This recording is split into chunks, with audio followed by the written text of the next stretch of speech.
ನಮಸ್ಕಾರ. ಆರೋಗ್ಯವೇ ಭಾಗ್ಯ ಕಾರ್ಯಕ್ರಮಕ್ಕೆ ಸ್ವಾಗತ. ನಾನು ಸಿಂಚನಾ. ಒತ್ತಡದ ಜೀವನ ಮತ್ತು ಬದಲಾಗ್ತಾ ಇರೋ ಜೀವನ ಶೈಲಿಯಿಂದ ಜನರಿಗೆ ನೂರಾರು ಸಮಸ್ಯೆಗಳು ಕಾಡ್ತಾನೆ ಇರುತ್ತವೆ. ಅದರಲ್ಲೂ ಇತ್ತೀಚಿನ ದಿನಗಳಲ್ಲಿ IBS ಮತ್ತು ಗ್ಯಾಸ್ಟ್ರೈಟಿಸ್ ಸಮಸ್ಯೆ ಹೆಚ್ಚಾಗ್ತಾ ಇದೆ. ಇನ್ನು ಈ IBS ಮತ್ತು ಗ್ಯಾಸ್ಟ್ರೈಟಿಸ್ ಸಮಸ್ಯೆ ಅಂದ್ರೇನು, ಇದು ಯಾವ ರೀತಿ ಕಾಣಿಸಿಕೊಳ್ಳುತ್ತೆ, ಈ ಸಮಸ್ಯೆ ಕಾಣಿಸಿಕೊಂಡ ಮೇಲೆ ಹೋಮಿಯೋಪತಿನಲ್ಲಿ ಚಿಕಿತ್ಸೆ ಹೇಗೆ, ನಮ್ಮ ಆಹಾರ ಪದ್ಧತಿ ಹೇಗಿರಬೇಕು, ಲೈಫ್ ಸ್ಟೈಲ್ ಮಾಡಿಫಿಕೇಶನ್ ಯಾವ ರೀತಿ ಮಾಡ್ಕೊಳ್ಬೇಕು, ಇದೆಲ್ಲದರ ಕುರಿತು ತಿಳಿಸಿಕೊಡಲು ನಮ್ಮ ಜೊತೆ ಇದ್ದಾರೆ ಹೋಮಿಯೋಕೇರ್ ಇಂಟರ್ನ್ಯಾಷನಲ್ನ ವೈದ್ಯರಾಗಿರುವಂತಹ ಡಾಕ್ಟರ್ ಮಂಜುನಾಥ್ ಗಣೇಶ್ ಅವರು. ಬನ್ನಿ ಅವರನ್ನ ಕಾರ್ಯಕ್ರಮಕ್ಕೆ ವೆಲ್ಕಮ್ ಮಾಡೋಣ. Hello doctor, welcome to the show. ನಮಸ್ತೆ. ಎಸ್ ಡಾಕ್ಟರ್, ಇನ್ನು ಇತ್ತೀಚಿನ ದಿನಗಳಲ್ಲಿ ಗ್ಯಾಸ್ಟ್ರೈಟಿಸ್ ಸಮಸ್ಯೆ ಅನ್ನೋದು ತುಂಬ ಕಾಮನ್ ಆಗಿಬಿಟ್ಟಿದೆ. ಬಹಳಷ್ಟು ಜನ ಈ ಸಮಸ್ಯೆಯಿಂದ ಬಳಲ್ತಾ ಇರ್ತಾರೆ. ಮೊದಲನೇದಾಗಿ ಈ ಗ್ಯಾಸ್ಟ್ರೈಟಿಸ್ ಸಮಸ್ಯೆ ಅಂದರೆ ಏನು ಡಾಕ್ಟರ್?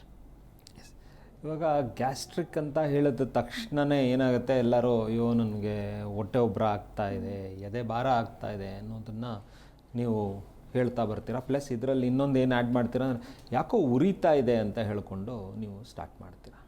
ಸೊ ಇವಾಗ ಇಲ್ಲಿ ಗ್ಯಾಸ್ಟ್ರಿಕ್ ಅಂದರೆ ಏನು, ಅಥವಾ ನಿಮಗೆ ಗ್ಯಾಸ್ಟ್ರಿಕ್ ಯಾಕೆ ಆಗುತ್ತೆ ಅನ್ನೋದನ್ನು ತಿಳ್ಕೊಳ್ಳೋದಕ್ಕಿಂತ ಮುಂಚೆ what is the regular process, ಅಥವಾ ಏನಾಗುತ್ತೆ ನೀವೊಂದು ಊಟವನ್ನು ಅಗ್ದ ನಂತರ, ಅಂದರೆ ನೀವು ಏನೋ ಇಷ್ಟಪಡ್ತೀರಾ, ಅದನ್ನು ನೋಡ್ತೀರಾ, ಕಣ್ಣಲ್ಲಿ ಆಸೆ ಆಗುತ್ತೆ ತಿನ್ನಬೇಕು ಅಂತ ತಗೊಂಡು ಬಾಯಿಗೆ ಹಾಕಿದ ಮೇಲಿಂದ ಏನಾಗುತ್ತೆ, ಸೊ ವಾಟ್ ಹ್ಯಾಪನ್ಸ್, ಸೊ ನಿಮ್ಗೆ ಹೇಗೆ ಅದು ಎನರ್ಜಿ ಸಿಗುತ್ತೆ, ಏನಾಗುತ್ತೆ ಅನ್ನೋದನ್ನು ಹೇಳಿದ್ರೆ ಸೊ ದಟ್ ನಿಮಗೊಂದು ಬೇಸಿಕ್ ಒಂದು ಅರ್ಥ ಆಗುತ್ತೆ ಇಲ್ಲಿ. ಸೊ ನೀವು ಏನೇ ಇಷ್ಟಪಟ್ಟಿರೋದನ್ನು ಬಾಯಲ್ಲಿ ಆಗದಾಗ ಏನಾಗುತ್ತೆ, ನಿಮ್ಮ ಸಲೈವರಿ ಗ್ಲ್ಯಾಂಡ್ಸು ಸಲೈವನ್ನು ಸೆಕ್ರೀಟ್ ಮಾಡುತ್ತೆ. ಸೊ ದಿಸ್ ಮಾಯ್ಸ್ಟನ್ಸ್ ದಿ ಫುಡ್, ನೀವೇನು ತಿಂದಿದ್ರೆ ಅದು ಮಾಯ್ಸ್ಟ್ ಆಗುತ್ತೆ. ಸೊ ಮಾಯ್ಸ್ಟ್ ಆಗಿ ಅದನ್ನು ಚೆನ್ನಾಗಿ ಅಗದ್ರೆ, ಸೊ ಲೆಕ್ಕ ಪ್ರಕಾರವಾಗಿ ಅಗದ್ರೆ ಅದೇನಾಗುತ್ತೆ, ಚೆನ್ನಾಗಿ ಮೆತ್ತಗಾಗಿ ಒಂದು ಬೋಲಸ್ ಥರ ಆಗುತ್ತೆ. ಅಂದರೆ ಒಂದು ಸಣ್ಣ ಮುದ್ದೆ ಥರ ಆಗಿ ನಿಮ್ಮ ಗಂಟ್ಲಲ್ಲಿ ನೀವು ನುಂಗೋ ಥರ, ಈಸಿಯಾಗಿ ನುಂಗೋ ಥರ ಆಗುತ್ತೆ. ಸೊ ಈಸಿಯಾಗಿ ಅದನ್ನು ನುಂಗಿದ ಮೇಲೆ ಅನ್ನನಾಳದಲ್ಲಿ ಕೆಳಗಡೆ ಹೋಗುತ್ತೆ, ಹೊಟ್ಟೆಗೆ ಹೋಗಿ ಬೀಳುತ್ತೆ, ಅಂದರೆ ಸ್ಟಮಕ್ಗೆ ಹೋಗಿ ಬೀಳುತ್ತೆ. ಸ್ಟಮಕಲ್ಲಿ ಏನು ನಡೆಯುತ್ತೆ ಅಂದರೆ, ಬರೋದಕ್ಕಿಂತ ಮುಂಚೆನೇ ಅಲ್ಲಿ ಗ್ಯಾಸ್ಟ್ರಿಕ್ ಫ್ಲೂಯಿಡ್ಸು, ಆ್ಯಸಿಡ್ಸು, ಎಂಜೈಮ್ಸ್ ಎಲ್ಲ ರೆಡಿಯಾಗಿರುತ್ತೆ. ಅಲ್ಲಿ ಅದು ಸಿಕ್ಕಿದ ತಕ್ಷಣ ಏನಾಗುತ್ತೆ, ಇದನ್ನು ಎಳ್ಕೊಂಡು ಇದನ್ನ ಫರ್ದರ್ ಪ್ರೋಸೆಸ್ಸಲ್ಲಿ ಅಬ್ಸಾರ್ಬಬಲ್, ಅಂದರೆ ನಮ್ಮ ದೇಹದಲ್ಲಿ ಅದರಿಂದ ಇರುವಂಥ ಎಲ್ಲ ನ್ಯೂಟ್ರಿಯೆಂಟ್ಸು, ಗ್ಲೂಕೋಸು, ಎನರ್ಜಿಗೆ ಬೇಕಾಗಿರುವಂಥದ್ದು ಎಲ್ಲದನ್ನು ಅಬ್ಸಾರ್ಬ್ ಆಗುವಂಥ ಒಂದು ಪ್ಯಾಟರ್ನೈಸೇಷನ್ಗೆ ಕನ್ವರ್ಟ್ ಮಾಡಿ ಡಿಯೋಡಿನಮ್ಮಿಂದ ಸ್ಮಾಲ್ ಇಂಟೆಸ್ಟೈನ್ಗೆ ಪುಷ್ ಔಟ್ ಮಾಡುತ್ತೆ. ಸೊ ಇಲ್ಲಿ ಪುಷ್ ಔಟ್ ಆದಾಗ ಏನಾಗುತ್ತೆ, ಸ್ಮಾಲ್ ಇಂಟೆಸ್ಟೈನ್ ಕೆಲಸ ಎಲ್ಲ ಎಳ್ಕೊಳೋದು, ಏನು ಸಿಗುತ್ತೆ ಎಲ್ಲನೂ ಎಳ್ಕೊಳೋದನ್ನು ನೋಡುತ್ತೆ. ಸೊ ಲಾರ್ಜ್ ಇಂಟೆಸ್ಟೈನಲ್ಲಿ ಅಲ್ಲಿ ಏನಿತ್ತು ಮಿಕ್ಕಿರೋದನ್ನು ಎಳ್ಕೊಳುತ್ತೆ. ಕೊನೆಗೆ ರೆಕ್ಟಮ್ಗೆ ಹೋಗುತ್ತೆ, ಅಲ್ಲಿರೋ ನೀರನ್ನು ಎಳ್ಕೊಂಡು ಏನಲ್ ಕೆನಾಲಲ್ಲಿ ನೀವು ಎಕ್ಸ್ಕ್ರೀಟ್ ಅಥವಾ ಬೈ ಪ್ರಾಡಕ್ಟ್ನ ತೆಗೆದು ಹೊರಗಡೆ ಹಾಕ್ತೀರಾ. So this is what is the process. So ಈ ಥರ ಇದ್ದಾಗ ಇಲ್ಲಿ ಸಮಸ್ಯೆ ಎಲ್ಲಿ ಬಂತು, ಅಥವಾ ನೀವು ಗ್ಯಾಸ್ಟ್ರಿಕ್ ಅಂತ ಏನಕ್ಕೆ ಕೇಳಬೇಕು, ಅಥವಾ SDD ಅಂತ ಏನಕ್ಕೆ ಕೇಳಬೇಕು, IBS ಅಂತ ಏನಕ್ಕೆ ತರಬೇಕು ಇಲ್ಲಿ. ಸೊ ಗ್ಯಾಸ್ಟ್ರಿಕ್ ಅಂದರೆ ಇಲ್ಲಿ ಏನಾಯಿತು ಅಂದರೆ, ಸೊ ನೀವು ಅಗದಾಗ ಆ ಪ್ರೋಸೆಸ್ ಕ್ವಿಕ್ ಆ್ಯಂಡ್, ಅಂದರೆ ಬೇಗ ಬೇಗ ಹರಿಡ್ಲಿ ಯು ಆರ್ ಈಟಿಂಗ್, ಅಂದರೆ ಅದ್ರ ಬದಲಿಗೆ ಸ್ವಾಲೋ ಥರ ಮಾಡ್ಕೊಳ್ತಾ ಇದ್ದೀರಾ, ಯಾವುದನ್ನೂ ಕರೆಕ್ಟಾಗಿ ಅಗದಿರೋದಿಲ್ಲ ಅಂತ ಹೇಳಿದಾಗ ಅದು ಹೊಟ್ಟೆಗೆ ಬಿದ್ದಾಗ ಏನಾಗುತ್ತೆ, ಅಲ್ಲಿ ಕರೆಕ್ಟಾಗಿ ಅದು ಚರ್ನ್ ಆಗದೇ ಇರೋದ್ರಿಂದ ಅದರ ಸಬ್ಸ್ಟೆನ್ಸಸ್ ವೇರಿಯೇಷನ್ನು ಪ್ರೋಸೆಸ್ಸಿಂದ ನಿಮ್ಮಲ್ಲಿ ಸಮಸ್ಯೆಗಳು ಪ್ರಾರಂಭ ಆಗುತ್ತೆ. So this is one reason, ನಿಮ್ಮ ಚೂವಿಂಗ್ ಹ್ಯಾಬಿಟ್ಸಿಂದ. ಸೆಕೆಂಡ್ ಥಿಂಗ್, ನೀವು ತಿಂದಿರುವಂಥ ಊಟ ಆ ಪರ್ಟಿಕ್ಯುಲರ್ ಟೈಮಿಗೆ ಕರೆಕ್ಟಾಗಿ ತಿಂದೇ ಹೋದಾಗ ಅಲ್ಲಿರುವಂಥ ಗ್ಯಾಸ್ಟ್ರಿಕ್ ಫ್ಲೂಯಿಡ್ಸು, ಆ್ಯಸಿಡ್ಸು ಎಲ್ಲನೂ ಕಾದು ನಿಮ್ಮನ್ನು ಇರಿಟೇಟ್ ಮಾಡಿರುತ್ತೆ. ಸೊ ಅದರಿಂದ ಅಂದರೆ ಮೇಲಕ್ಕೆ ಅದು ರೀಗರ್ಜಿಟೇಟ್ ಆದಾಗ ನಿಮಗೆ ಸ್ಪ್ಲಿಂಟರ್ ಸಮಸ್ಯೆ ಬರುತ್ತೆ, ಗಂಟ್ಲಲ್ಲಿ ಉರಿ ಬರುತ್ತೆ, ಬಾಯಲ್ಲಿ ಒಂದು ವಾಟರ್ ಬ್ರಷ್ ಬರುತ್ತೆ. ಇದು ನಾವು ಎಸಿಡಿಟಿ ಅಂತ ಹೇಳ್ತೀವಿ. ಉರಿ ಅನ್ನೋದನ್ನು ಇದು ತರುತ್ತೆ. ಸೊ ಏನಾಯಿತು, ಇಲ್ಲಿ ಡಿಲೇಡ್ ಫುಡ್ ಹ್ಯಾಬಿಟ್ಸ್. ಬಟ್ ಇಲ್ಲಿ ತಿಂದಿರುವಂಥ ತಿನಿಸು ಹೆಚ್ಚು ಕಡಿಮೆ ಇದೆ ಅಂತ ಹೇಳಿದಾಗ ಏನಾಗುತ್ತೆ, ನಿಮ್ಮ ಗ್ಯಾಸ್ಟ್ರಿಕ್ ಇದರಲ್ಲಿ ಒಂದು ವೇರಿಯೇಷನ್ ಆದಾಗ ಉಬ್ರತೆ ಬರುತ್ತೆ. ನಾವು ಏನೇ ಕಂಬಸ್ಟನ್ ಆದ್ರೂ ಗ್ಯಾಸ್ ಅನ್ನೋದು, ಅಥವಾ there is some gas been felt out, ಆ ಕಂಬಸ್ಟನ್ ಪ್ರೋಸೆಸ್ಸಲ್ಲೇ ಗ್ಯಾಸ್ ಫೆಲ್ಟ್ ಔಟ್ ಆಗುತ್ತೆ. ಬಟ್ ಆ ಗ್ಯಾಸ್ ಬಂದಾಗ, ಹೆಚ್ಚಿಗೆ ಬಂದಾಗ ನಿಮಗೆ ಬ್ಲಾಟೆಡ್ ಅಬ್ಡಮನ್, ಹೆವಿನೆಸ್ ಇರುತ್ತೆ, ಹೊಟ್ಟೆ ಉಬ್ರ ಬಂದಿದೆ, ಡೊಳ್ಳೊಟ್ಟೆ ಆಗಿದೆ, ಎದೆ ಭಾರ ಆಗಿದೆ, ಯಾರೋ ಕೂತಿರೋ ಥರ ಆಗಿದೆ. ಈವನ್ ನಿಮ್ಮ ಸಿಮ್ಟಮು ಹಾರ್ಟ್ ಅಟ್ಯಾಕ್ನೂ ಕೂಡ ಮಿಮಿಕ್ ಮಾಡುತ್ತೆ ಗ್ಯಾಸ್ಟ್ರಿಕ್ ಕಂಡೀಷನ್ಸ್. ಅದಕ್ಕೆ ಎಷ್ಟೋ ಸತಿ ಹಾಸ್ಪಿಟ್ಲಿಗೆ ಮಿಡ್ ನೈಟಲ್ಲಿ ಹೋದಾಗ ಇಲ್ಲ ರೀ ನಿಮ್ಗೆ ಹಾರ್ಟ್ ಅಟ್ಯಾಕ್ ಆಗಿಲ್ಲ, ಗ್ಯಾಸ್ಟ್ರಿಕ್ ಅಟ್ಯಾಕ್ ಆಗಿದೆ ಅಂತ ಹೇಳಿ ಏನಕ್ಕೆ ಕಳಿಸ್ತಾರೆ ಅಂದರೆ ಈ ಒಂದು ಕಂಡೀಷನ್ನಿಂದ.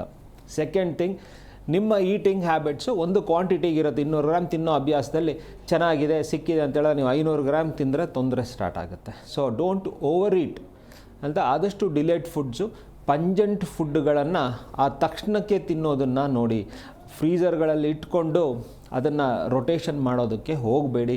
ಎಷ್ಟೋ ಸತಿ ಇದು ಸಾಂಬಾರುಗಳನ್ನು ಫ್ರಿಜ್ಜಲ್ಲಿ ಇಟ್ಕೊಳ್ಳೋವಂಥದ್ದು ಅಭ್ಯಾಸಗಳಿದೆ. Don't do that. ಅದರಿಂದ ಏನಾಗುತ್ತೆ, ಜಾಸ್ತಿ ಅಲ್ಲೊಂದು ಕೆಮಿಕಲ್ ರಿಯಾಕ್ಷನ್ ಆಗಿರುತ್ತೆ, ನೀವು ಹೊಟ್ಟೆಲಿ ಇನ್ನೊಂದು ಕೆಮಿಕಲ್ ರಿಯಾಕ್ಷನ್ ಆಗಿ ಒಂದು ಸಮಸ್ಯೆಗೆ ಬರ್ತೀರ. ಸೊ ಈ ಥರದ್ರಿಂದ ಆಗಿರುವಂಥದ್ದು ಸಿಂಪ್ಟಮ್ಗಳನ್ನು ನೀವು ಅನುಭವಿಸಿದ್ರೆ ನಾವು ಇದನ್ನು ಗ್ಯಾಸ್ಟ್ರಿಕ್ ಅಂತ ಕರಿತೀವಿ, ಎಸಿಡಿಟಿ ಅಂತ ಕರಿತೀವಿ ಇಲ್ಲಿ. ಎಸ್ ಡಾಕ್ಟರ್, ಇನ್ನು ಈ ಸಮಸ್ಯೆ ಇತ್ತೀಚಿನ ದಿನಗಳಲ್ಲಿ ಎಲ್ಲ ಏಜ್ ಗ್ರೂಪ್ನವರಲ್ಲೂ ಕಾಣಿಸ್ಕೊಳ್ಳುತ್ತೆ. ಅತಿ ಹೆಚ್ಚಾಗಿ ಕಾಮನ್ ಆಗಿ ಯಾವ ಏಜ್ ಅವರಲ್ಲಿ ಈ ಸಮಸ್ಯೆ ಕಾಣಿಸುತ್ತೆ ಅಂತ? ಇವಾಗ ಅತಿ ಹೆಚ್ಚಾಗಿ ಆ ಒಂದು ಬಾಟಲ್ ಏನು ಹೇಳಿದ್ರೆ ಟೀನೇಜ್ ಲೆವೆಲಿಂದ ಸ್ಟಾರ್ಟ್ ಆಗುತ್ತೆ. ಯಾಕೆ ಸ್ಟಾರ್ಟ್ ಆಗುತ್ತೆ ಅಂತ ಹೇಳಿದ್ರೆ ಅದು ಚೂಸಿಂಗ್. ಏನಾಗುತ್ತೆ, ನಾನು ಇದನ್ನು ತಿನ್ನಬೇಕು, ನಾನು ಅದನ್ನು ತಿಂತೀನಿ, ನನಗಿದು ಬೇಡ, ಸಾಕಾಯಿತು ಇದನ್ನು ತಿಂದು, ನನ್ನ ಕ್ಯಾರಿಯರಲ್ಲಿ ಇದನ್ನೇ ತೊಗೊಂಡು, ಇದೆಲ್ಲ ಬರುತ್ತೆ. ಚೂಸಿಂಗ್ ಸ್ಟಾರ್ಟ್ ಆಗುತ್ತೆ, ಸ್ಟಬರ್ನೆಸ್ ಅಲ್ಲಿರುತ್ತೆ, ಹಾರ್ಮೋನಲ್ ಇಂಬ್ಯಾಲೆನ್ಸು ಇದಕ್ಕೆ ಒಂದು ಕಾರಣ ಆಗುತ್ತೆ. ಸೊ ಆ ಟೀನೇಜನ್ನು ನಾವು ಎಷ್ಟು ಚೆನ್ನಾಗಿ ಕಂಟ್ರೋಲ್ ಮಾಡ್ಕೊಂಡು ಹೋಗ್ತೀವಿ, ಪೇರೆಂಟ್ಸ್ ಆಗಲಿ, ಗ್ರ್ಯಾಂಡ್ ಪೇರೆಂಟ್ಸ್ ಆಗಲಿ, ಎಲ್ಡರ್ಸ್ ಆಗಲಿ, ಸಿಬ್ಲಿಂಗ್ಸ್ ಆಗಲಿ, ನಾವು ಅದನ್ನು ಹೇಗೆ ಪಾಸ್ ಆನ್ ಮಾಡ್ಕೊಂಡು ಹೋಗ್ತೀವಿ, ದಟ್ ಇಸ್ ವೆರಿ ಇಂಪಾರ್ಟೆಂಟ್. ಇಲ್ಲಿ ಟೀನೇಜಲ್ಲಿ ಪ್ರಾರಂಭ ಆಗುತ್ತೆ, ಅಡೋಲೆಸೆಂಟ್ ಆ್ಯಂಡ್ ಅಡಲ್ಟ್ಹುಡ್ಡಲ್ಲಿ ಇದು ಜಾಸ್ತಿ ಆಗುತ್ತೆ. ಆ್ಯಂಡ್ ದ ಏಜ್ ಓಲ್ಡಲ್ಲಿ ಯಾಕೆ ಇದು ರಿಬೌನ್ಸ್ ಆಗುತ್ತೆ ಅಂದರೆ because all the wear and tears and the medications ಆಮೇಲಿಂದ ನಮ್ಮ ಒಂದು ಶರೀರ ಕುಗ್ಗುವಿಕೆ ಸ್ಟಾರ್ಟ್ ಆದಾಗ ನಮ್ಮಲ್ಲಿ ಸಮಸ್ಯೆಗಳು ಹೆಚ್ಚಾದ. ನಾನೆಲ್ಲ ತಿನ್ನೋಕ್ಕಾಗಲ್ಲ. ಒಂದು ಚಿಕ್ಕ ಮಗುಗೆ ನಾವು ಹೇಗೆ ಸ್ವಲ್ಪ ತಿಂದು ಅದಕ್ಕೆ ಇದು ಉಪ್ಪು ಖಾರ ಇದು ಸ್ವೀಟು ಅಂತ ಹೇಗೆ ಹೇಳ್ಕೊಡ್ತೀವೋ ಆ ಒಂದು ಟೇಸ್ಟ್ನ ಉಳಿಸ್ಕೊಳೋದಕ್ಕೋಸ್ಕರ ವಯಸ್ಸಾದಲ್ಲಿ ಅಷ್ಟೇ ಲಿಮಿಟಾಗಿ ತಿನ್ನುವಂಥದ್ದು ಇರುತ್ತೆ. So the major gastric age ಅಂತ ಹೇಳಿದ್ರೆ ಅಡೋಲೆಸೆಂಟ್ ಆ್ಯಂಡ್ ಅಡಲ್ಟ್ಹುಡ್ ಅಂತ ಹೇಳ್ಬೋದು. ಅಂದರೆ 19 ವರ್ಷದಿಂದ 40ವರೆಗೂ ಜಾಸ್ತಿ ಇದೆ, ಅದರ ಮೇಲಿಂದ ಅನುಭವಿಸುವಂಥದ್ದು ಇದೆ ಅಂತ ಹೇಳ್ಬೋದು ಇಲ್ಲಿ. ಓಕೆ ಡಾಕ್ಟರ್, ಇನ್ನು ಈ ಗ್ಯಾಸ್ಟ್ರಿಕ್ ಸಮಸ್ಯೆಗೆ ಕಾರಣ ನಾವು ತೆಗೆದುಕೊಳ್ಳುವ ಆಹಾರನ ಅಥವಾ ದೇಹದಲ್ಲಿ ನಡೆಯುವಂಥ ಡೈಜೆಷನ್ ಪ್ರೋಸೆಸ್ ಏರುಪೇರಿಂದಾನ ಅಂತ? ನಾವು ಮೊದಲನೇದಾಗಿ ಇಲ್ಲಿ ಏನಾಗುತ್ತೆ ಅಂದರೆ ದೇಹದಲ್ಲಿ ಯಾವಾಗ್ಲೂ ಒಂದು ಚೇಂಜಸ್ ಆಗ್ತಾನೆ ಇರುತ್ತೆ. ಈ ಬಗ್ಗೆ ಮಾತಾಡೋಣ. ಒಬ್ರು ಕಾಲರ್ ಇದ್ದಾರೆ. ನಮಸ್ಕಾರ.